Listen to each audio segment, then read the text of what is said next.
why do we need regenerative economics? You know, what is wrong with economics as it is, or as it has been in the past? Just as a starting point, what's the problem that we need to address? So you may have noticed one or two problems in the world we have at the moment. Where do we start? Biodiversity loss, climate change, inequality, financial volatility, so many challenges. And I think what's drawing, the really interesting thing is that most of the students coming to our program have not previously studied economics, but they're recognizing that at the root of the problem is the economic systems, how really their dreams are crashing consistently in the rocks called economics, how we organize our system. And just in brief, like a first shot at this, it's that the system, the purpose of the system at the minute is to generate profit, largely for distant shareholders. Short-term profits for distant shareholders at a moment when we need to be planning long-term for people and planet primarily rather than for profit. Yeah, sure. I guess what I would add is, starting from the name, regenerative economics. So what does regeneration mean? To sort of bring back to life. And what we're trying to do is put life front and center. So the kind of economics that we've had has been primarily about things. And as Jonathan was just saying, it's been sort of anti-life. So it's destroying the big system is destroying the biosphere.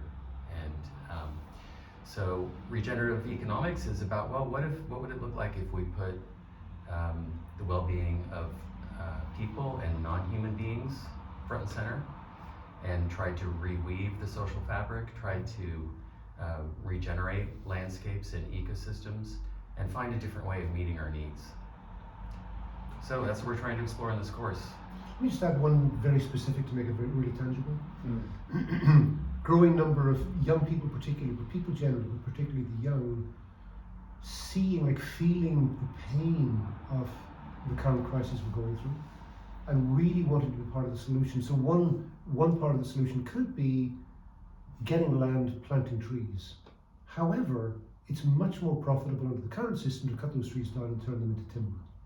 And so that the logic of the market system, which values immediate cashable commodities against long-term social investment and protection of place, makes it really difficult for people to find ways of doing what their heart tells them they need to be doing.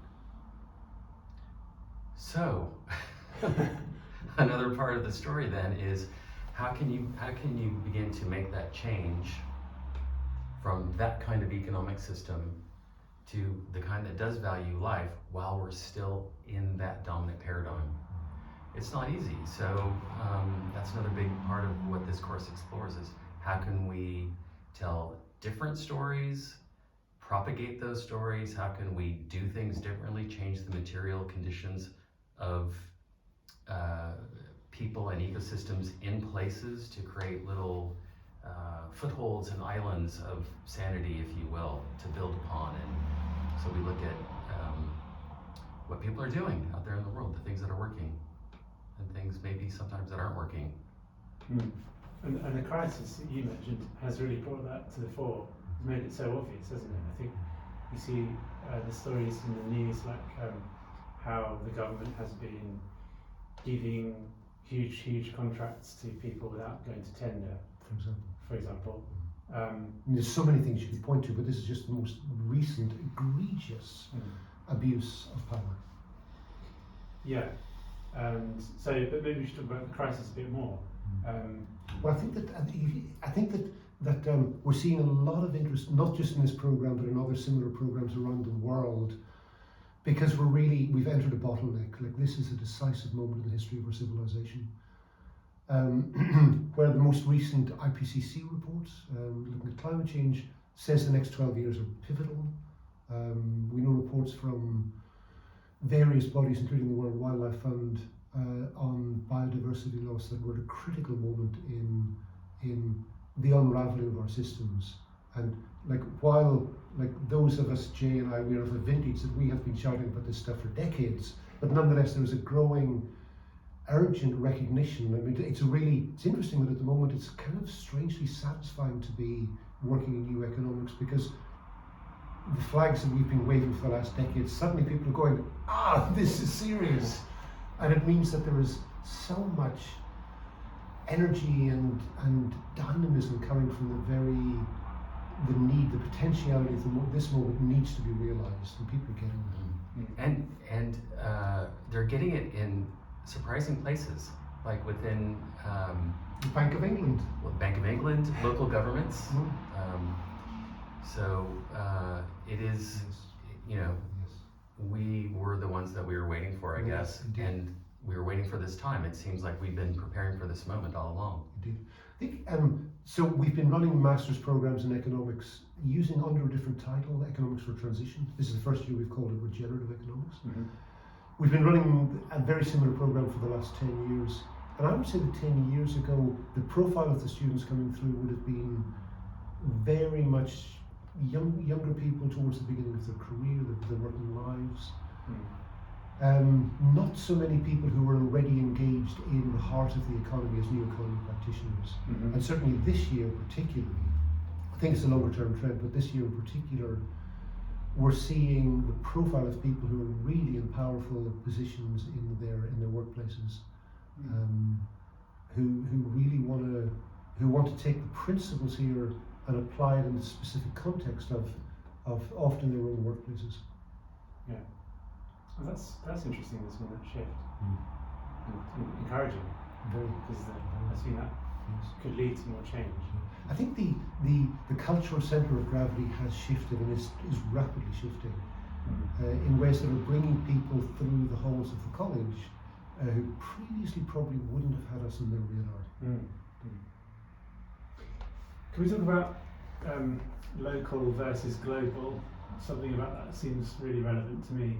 We're sitting in a local space, a space that could be used by local people, and yet we're talking about a global issue, something that has gone from being a state-by-state economic system to a global problem with transnational, multinational companies kind of ruling the roost. So I don't have a question, but I think there's something in that we could explore. Yes. So one of the core on the subject of the balance between global and local intervention, or the relative weight between the two, in terms of where the centre of gravity of the economy is, one of the key concepts that we grapple with, the whole first part of the program is look at natural system design and hypothesizing that at least to some degree the root cause of the crisis we're sitting with is the gulf between how other than human natural systems self-organize and how human systems are organized. And so the idea of looking to natural systems for inspiration about the design of human systems. And one of the key concepts that's emerging is complexity. So complexity means releasing the illusion that there are levers of power that you can sort of centrally pull and change the behavior of the system, and looking much more at context-specific, locally based prototyping rather than large-scale global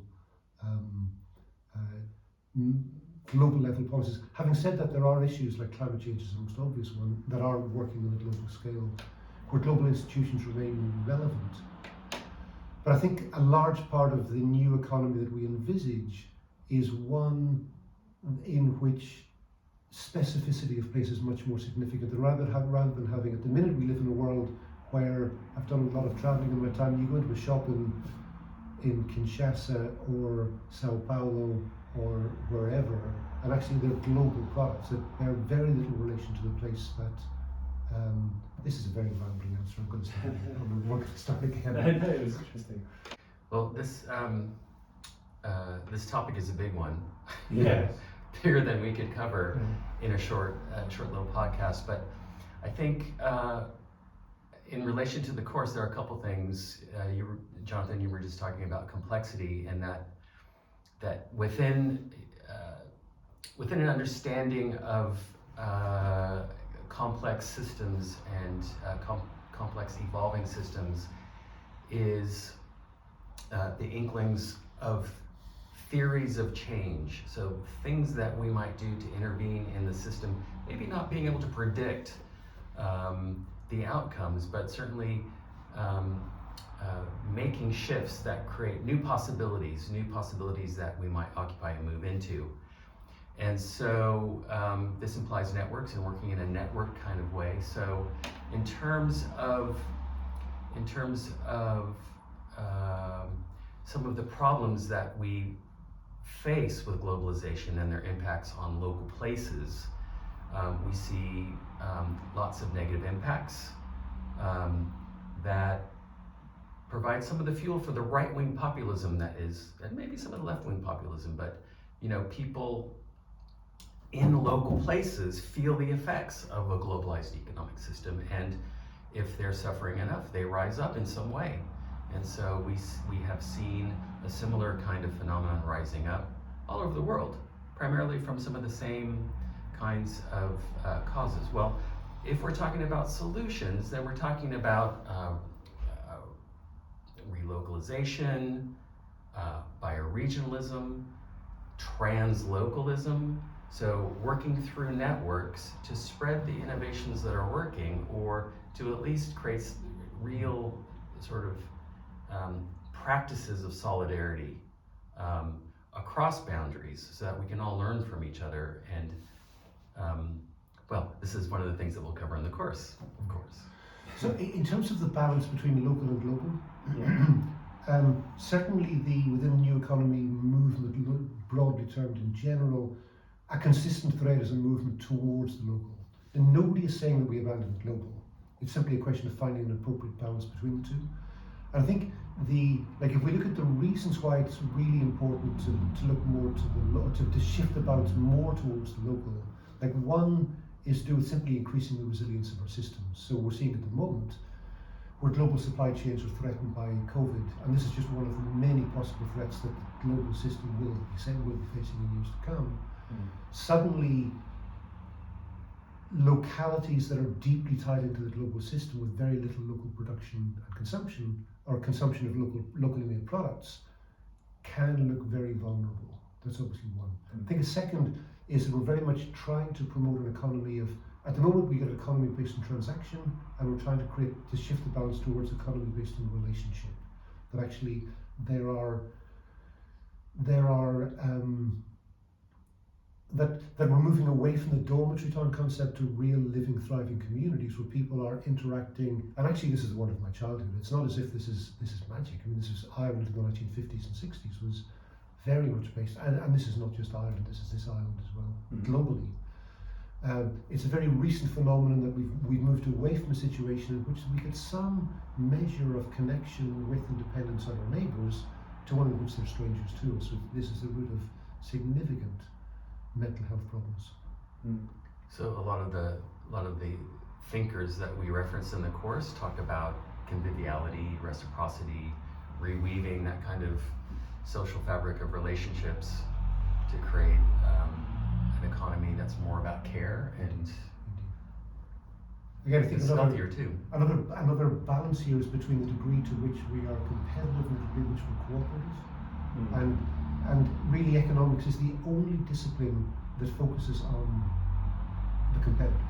So students of economics are measurably meaner, less tenured than any other faculty, and the gulf widens as the course goes on because the stories they're told about the competitive nature of the economy. Whereas, the anthropologists who've been knocking on the door of economics faculty for decades saying, this is not the record. The record is we are distinctly the most cooperative species on the planet. And that is really at the root of our success, which doesn't mean to say there's no competition. Of course there's competition, but the balance between the two is wrongly represented by the economics profession. Could we talk about Schumacher himself? You mentioned the people who are influencing the course. Would that be more interesting? But Schumacher was an economist, am I right in thinking that? Good. So I assume that's that's forming a bit of a background to Yes. what's happening now. Yes. But that's you're actually influenced by people working on things today. So, briefly, if it's possible, is there a trajectory from Schumacher through to those influencing people that you mentioned earlier, Jay? I assume there is, but maybe it's a broad brushstroke. Well, we'll take E.F. Schumacher as a starting point because I believe to Plato, I think. But the school's named after Schumacher, not Plato. Indeed. I suppose what Schumacher represented was a kind of turning economics on its head, and to say, at least in terms of development, you will know much more about Schumacher because I think he worked For in the the organization he set up. in Africa. But the famous book, Small is Beautiful, Yeah. kind of turned development on its head and say, well, look, we should be looking at solutions that are appropriate to people in place and should be of appropriate scale and technology, and shouldn't just be an excuse for large mega corporations to come in and build their dams or shopping malls or airports or what have you. So that kind of theme, I think, runs throughout, because there were quite a few folks in those days that sort of developed those themes from various angles of their economics work. One of the folks that we would probably mention would be Manfred Max Neef, who was a development economist who came 20 years later. Mm-hmm. A whole tradition of ecological economists that have developed that domain over the past 50 years. In fact, we just had Molly Scott Cato visiting the college the other day, who's a very well-known ecological economist here in Britain. Mm-hmm. Just if I can add on a little bit, that it's important to remember, like, Schumacher was really revolutionary because he was swimming very much against the tide of the moment in which he was living. So he was living and writing in a period where it was assumed that science and technology, great belief in science and technology, the moon landings, the Green Revolution, genetic modification, nuclear power. And he, really drawing the tradition of Gandhi and others before him, said, no, actually the human dimension, you're missing out on the human dimension here. We need human scale institutions and societies, because if you look at these large scale solutions, they're delivering technical solutions, but they ignore the need for people to participate and feel part of their own societies. And really interestingly is we're seeing a resurgence in this way of thinking, funny enough, ironically, because of the internet. So the emergence of the possibility of shifting from large-scale centralized systems to distributed systems enabled by the internet.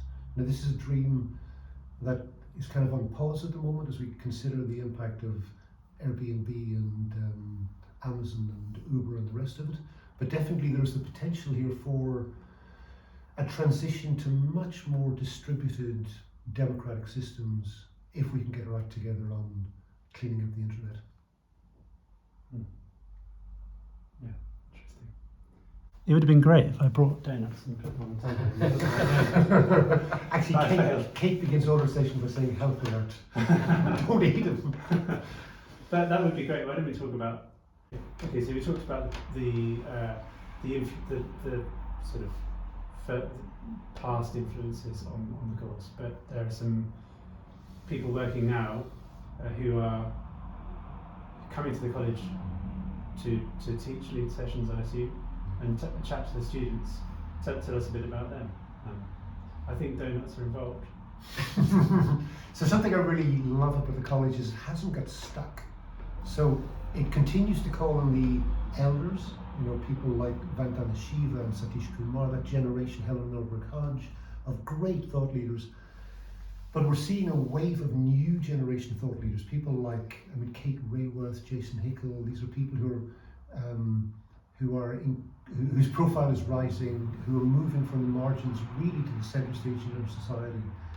And these are people who come regularly to the college and love teaching here.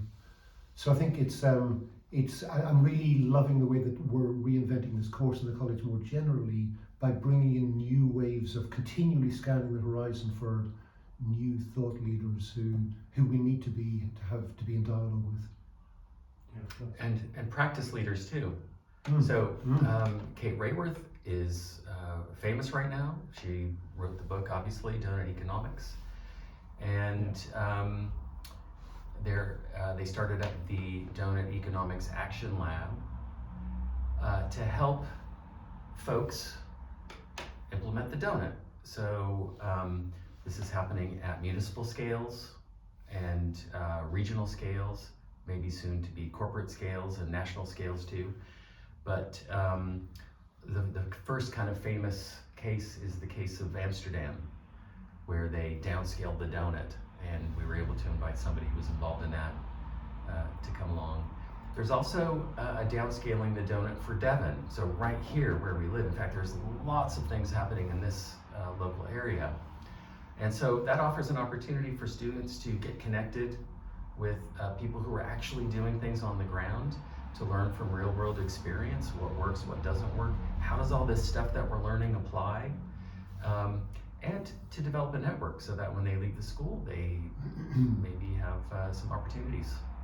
So I'm imagining that some people listening in, watching in, are thinking, donuts? What are they talking about donuts for? So just a little recommendation is do a web search on Doughnut Economics if you haven't heard of it.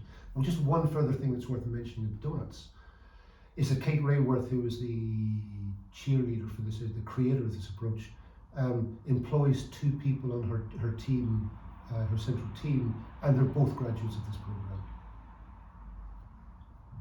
That's a good place to. Excellent. Okay, great. Well, one thing we haven't talked about, maybe to end with, is the power of language and communication in connection to all this. Yes. So, Yes. so why is that so important? Yes. Because I think there's been a tendency among progressives to be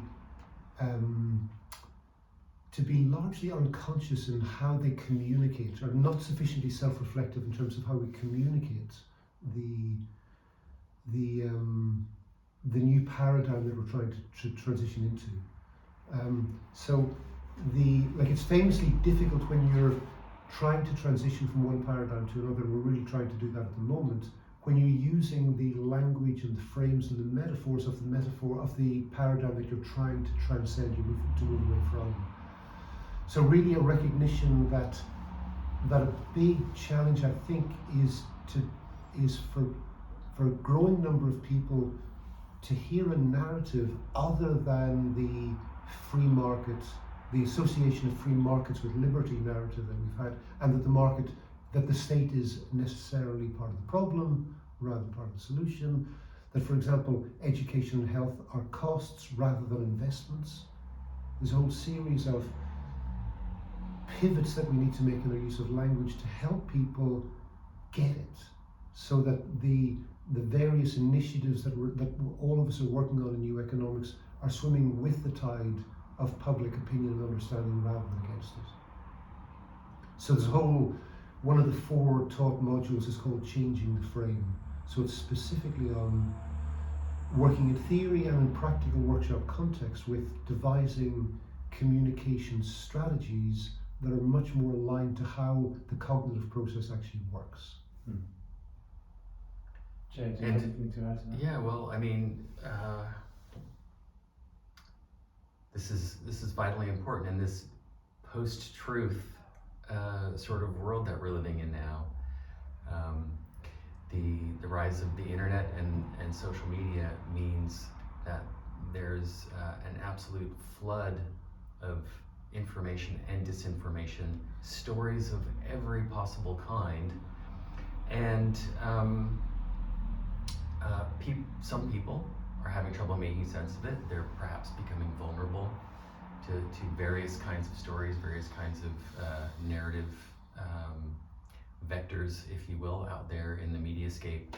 It's so yes, changing the frame, understanding with a little bit more depth about language, meaning, how to tell good stories, what kinds of stories resonate, but also I think understanding the media. So it's never really been this weird out there in the world right now with social media virtually dominating the kind of mind share in people's brains that used to be filled by conversation or other forms of media that were not so pernicious and ubiquitous. So now we live in this weird time where we're swimming in this ocean of information overload, disinformation overload. So being able to tell sensible stories about alternatives to the kind of system that we're in seems just as important as building the new business and economic models. So it's an important module, and it's a good way to end the course because it comes at the end. It's the fourth module. Okay, so cool. The next group cohort coming in will be September 2021, I guess. Yeah. Right, great. We're done. Yeah, we're good. Thanks.